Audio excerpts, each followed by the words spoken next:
절약은 분명 미덕입니다. 아끼고 모으고 쓸데없는데 낭비하지 않고 내일을 위해 준비하는 것. 그 자체로는 참 훌륭한 태도입니다. 그런데 여러분, 평생을 아끼기만 하다가 정작 자기 자신은 한 번도 제대로 대접하지 못한 채 눈을 감는다면 그건 과연 지혜로운 삶이었을까요? 우리는 흔히 이렇게 말합니다. 조금만 더 모으면, 딱 몇 년만 더 고생하고 나중에 여유 생기면 그때 즐기지. 그런데 저는 오늘 그 나중에라는 말이 우리 인생에서 얼마나 많은 것을 빼앗아 갔는지, 그리고 왜 이제부터는 조금은 이기적으로 살아도 되는지 그 이유를 이야기해 드리려고 합니다.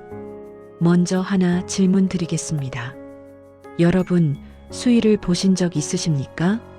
죽을 때 입고 가는 그 옷 말입니다. 수의에는 아주 특이한 점이 하나 있습니다. 바로 주머니가 없습니다. 아무리 천금을 쌓아놓고 살아도 갈 때는 동전 한 입도 쌀 한 톨도 주머니에 담아 가져갈 수 없기 때문입니다. 부처님께서 법구경에서 말씀하셨습니다. 내 아들이 있다, 내 재산이 있다 하고 어리석은 자는 괴로워한다. 자기 자신도 자기 것이 아닌데 어찌 아들이 있으며 어찌 재산이 있으랴. 이 말은 결국 이런 뜻입니다. 인생은 빈손으로 와서 빈손으로 가는 길이다. 그러니 집착에 매이지 말고 오늘을 놓치지 말아라.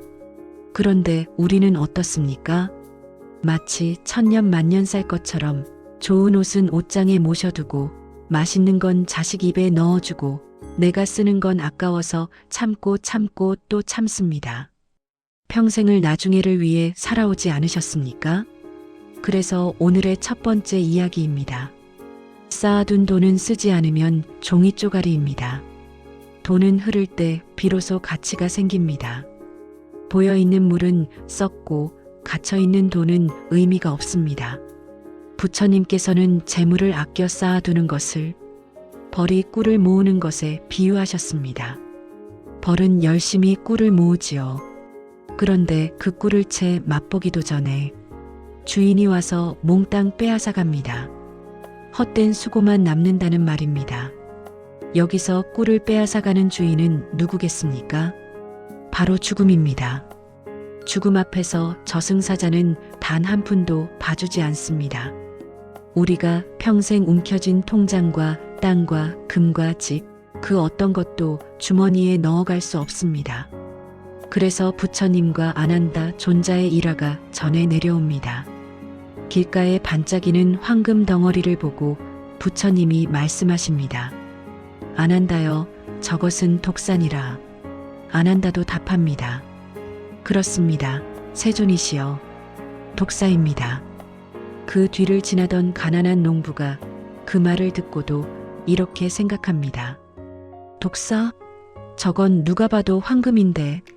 농부는 기쁜 마음으로 황금을 가져갔지요. 그런데 며칠 후 그 농부는 도둑 누명을 쓰고 관가에 끌려갑니다. 사형을 선고받고 처형장으로 끌려가면서 외칩니다. 독사다, 정말 독사였다. 여러분, 탐욕스럽게 움켜쥔 재물은 이처럼 독사일 수 있습니다. 그 돈이 우리를 지켜주는 게 아니라 오히려 우리를 물어버리는 일이 생깁니다. 평생 그 무거운 짐을 지고 끙끙대다가 정작 그 돈이 내게 따뜻한 밥 한 끼, 편안한 잠자리 하나 제대로 주었습니까? 저는 이런 분도 봤습니다. 평생 허리띠를 졸라매고 콩나물값 100원을 깎아가며 악착같이 돈을 모은 어르신이었습니다. 장롱 깊숙이 통장이 가득했지만 정작 그분은 다 떨어진 옷을 기워 입고 밥상에는 식은 밥과 간장 종지 하나뿐이었습니다. 그러다 어느 날 갑자기 쓰러지셨습니다. 병원에 실려갔지만 이미 손 쓸 수 없는 상태였지요. 평생 모은 돈은 결국 한 푼도 제대로 쓰지 못한 채 자식들 손에 넘어갔습니다. 그분이 남긴 마지막 말이 무엇이었는지 아십니까? 내가 왜 그렇게 살았을까? 여러분, 돈의 가치는 가지고 있을 때가 아니라 쓸 때 생깁니다. 장롱 속 돈이 여러분에게 따뜻한 밥 한 끼를 주지 않습니다. 내가 벌어놓은 돈이 내 돈이 아닙니다. 내가 쓰고, 내가 누리고, 내가 살린 돈만이 진짜 내 돈입니다. 입고 싶은 옷이 있으면 지금 사 입으십시오. 먹고 싶은 것이 있으면 지금 드십시오. 돈을 모시고 살지 말고 돈을 부리며 사십시오. 자식에게 다 물려주면 오히려 싸움의 불씨가 될 수 있습니다. 부모의 마음은 끝이 없습니다. 내 입에 들어가는 것은 아까워도 자식 입에 들어가는 것은 아깝지 않지요. 그 마음이 사랑인 건 맞습니다. 하지만 사랑이 집착이 되는 순간 이야기가 달라집니다. 내가 이렇게 해줬는데, 내가 이만큼 남겨줬는데, 이 마음이 커질수록 결과는 종종 반대로 갑니다. 재산을 많이 남길수록 형제 간 우애가 깊어지던가요? 현실은 그렇지 않은 경우가 많습니다. 부모가 눈을 감기도 전에 형이 더 가져갔네, 동생이 덜 가져갔네 하며 장례식장에서 멱살 잡고 싸우는 일도 벌어집니다. 여러분이 피땀 흘려 모은 돈이 사랑하는 자식들의 손에 칼을 쥐어주는 꼴이 된다면 그것이 과연 부모가 바란 모습일까요? 옛말에 이런 말이 있습니다. 자식이 잘났으면 물려줄 필요가 없고 자식이 못났으면 물려줘봤자 다 까먹는다. 자식이 현명하면 여러분 돈 없이도 스스로 일어섭니다. 자식이 어리석으면 여러분이 남긴 돈 때문에 오히려 게을러지고 타락하여 인생을 망칠 수도 있습니다. 자식에게 줄 수 있는 최고의 유산은 돈다발이 아닙니다. 바로 건강하고 행복하게 제 앞가림하며 살아가는 부모의 모습입니다. 여러분이 오래 건강하게 사는 것, 즐겁게 사는 것, 그 자체가 자식에게는 가장 큰 축복이자 선물입니다. 우리 부모님이 행복하게 사신다. 이 한 가지가 자식 마음을 가장 든든하게 합니다. 나중에라는 시간은 오지 않을 수도 있습니다. 이 부분이 정말 중요합니다. 많은 분들이 말합니다. 딱 3년만 더 고생하고 은퇴하면 여행 가고 조금만 더 모으면 그때부터 즐기고. 그런데 부처님께서는 엄중하게 경고하셨습니다. 과거는 이미 지나갔고 미래는 아직 오지 않았다. 현재 이 순간을 놓치지 말고 부지런히 정진하라. 죽음은 순서를 지키지 않습니다. 저승사자가 이 양반은 아직 막내 결혼을 안 시켰으니 3년 뒤에 오자. 이렇게 기다려주지 않습니다. 제가 아는 한 분은 평생 공장에서 일하셨습니다. 새벽같이 나가 밤늦게 들어오는 삶을 수십 년 하셨지요. 그분의 꿈은 딱 하나였습니다. 은퇴하면 아내랑 제주도 한 달 살기. 그런데 은퇴를 한 달 앞두고 쓰러지셨습니다. 뇌출혈이었습니다. 의식이 돌아왔을 때 그분이 가장 먼저 한 말이 무엇인지 아십니까? 여보 미안해. 나 왜 그렇게 살았을까? 아내분이 손을 꼭 잡고 울며 말했습니다. 괜찮아, 여기가 제주도야. 하지만 창문 밖에 보이는 건 서울 아파트 단지뿐이었습니다. 그분은 결국 제주도 바다를 한 번도 보지 못하고 눈을 감으셨습니다. 그분이 돈이 없어서 못 간 게 아닙니다. 통장에는 충분했습니다. 그런데 나중에 은퇴하면 조금만 더, 그 말만 하다가 기회를 영영 놓친 겁니다. 또 어떤 어르신은 아들이 미국에서 잘 나가는 의사가 됐다며 자랑하셨습니다. 손주가 태어났다고 했지요. 하지만 손주 얼굴을 직접 본 적이 없었습니다. 늘 화상통화로만 봤습니다. 언제 미국 가세요? 물으면 늘 같은 대답이었습니다. 내년에. 올해는 좀 그렇고 내년에 꼭 갈 거야. 그렇게 5년이 흘렀습니다. 그러다 갑자기 몸이 안 좋아졌고 이제는 비행기를 탈 수 없는 몸이 되어버렸습니다. 아들이 급히 한국에 손주를 데리고 왔는데 손주가 할아버지를 보고 뒷걸음질을 치더랍니다. 낯선 사람 보듯이요. 그 어르신은 그날 밤 혼자 얼마나 우셨겠습니까? 그때 갔어야 했는데 나중에만 하다가 여러분 고맙다는 말, 사랑한다는 말, 미안하다는 말 그 세 마디를 나중에로 미루지 마십시오. 내일은 여러분의 시간이 아닐 수도 있고 내일은 그 사람이 없을 수도 있습니다. 인생에서 가장 젊고 건강한 날은 바로 오늘입니다. 내일이면 우리는 오늘보다 하루 더 늙고 하루 더 약해집니다. 그러니 지금 움직이셔야 합니다. 내 몸에 투자하는 것이 최고의 수익률입니다. 많은 분들이 이렇게 생각합니다. 비싼 영양제는 사치야. 운동에 돈 쓰는 건 낭비야. 밥심으로 살면 되지. 하지만 생각해 보십시오.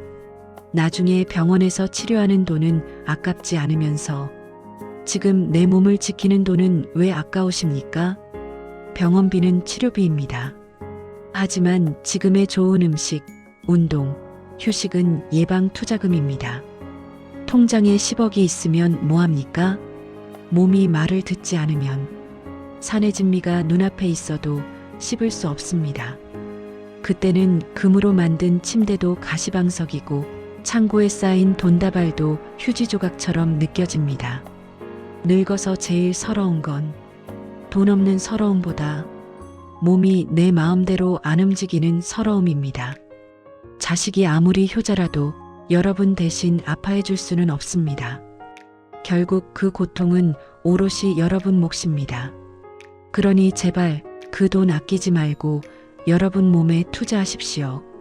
제철 과일 챙겨 드시고 좋은 단백질 드시고 허리 안 아픈 침대도 바꾸고 걷기라도 꾸준히 하고 근육을 조금이라도 지키십시오. 죽을 때까지 내 발로 걷는 것, 그게 최고의 복입니다. 남의 시선보다 내 즐거움이 먼저입니다. 이 나이에 알록달록한 옷 입으면 사람들이 손가락질하지 않을까요? 저 영감 노망났나 소리 들을까봐. 체면이 있지. 이렇게 남의 시선 때문에 하고 싶은 걸 참고 계신 분들이 많습니다.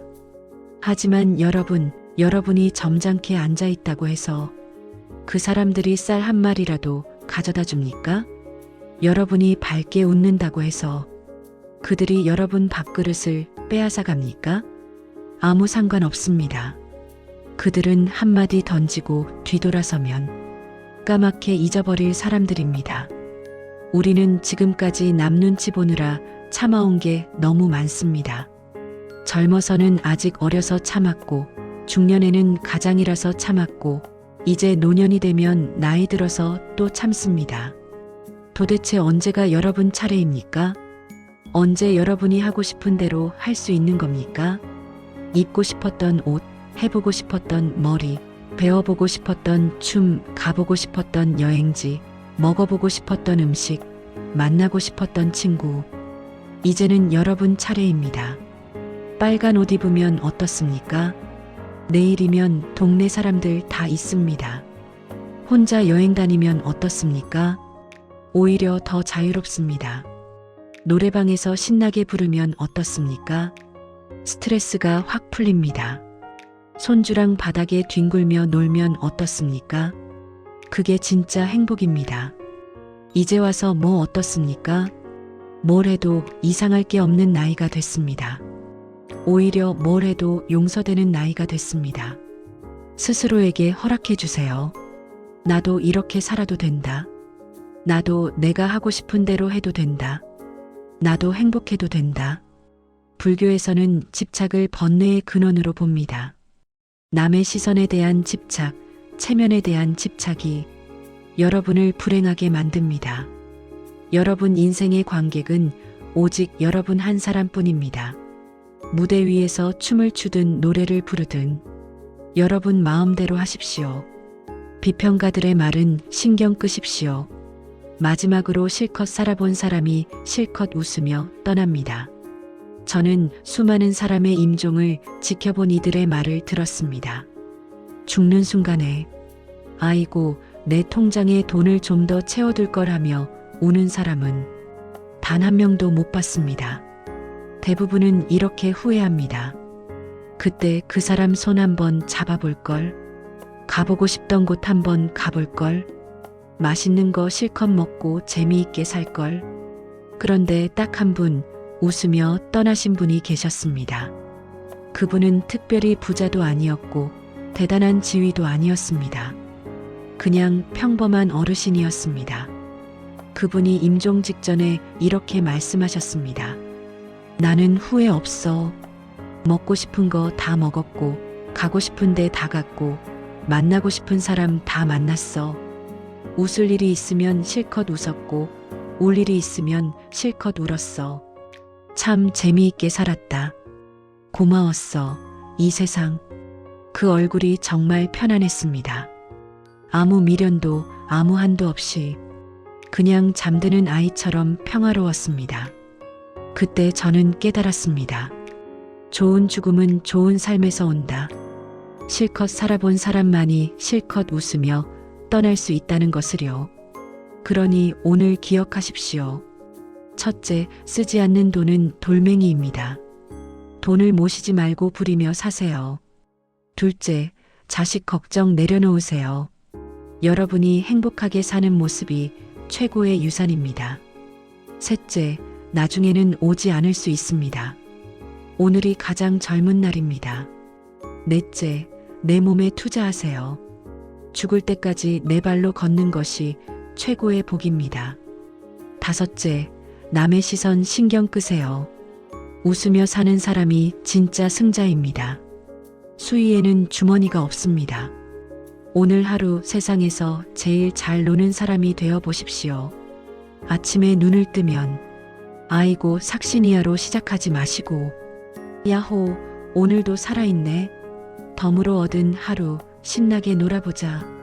이렇게 외쳐보십시오.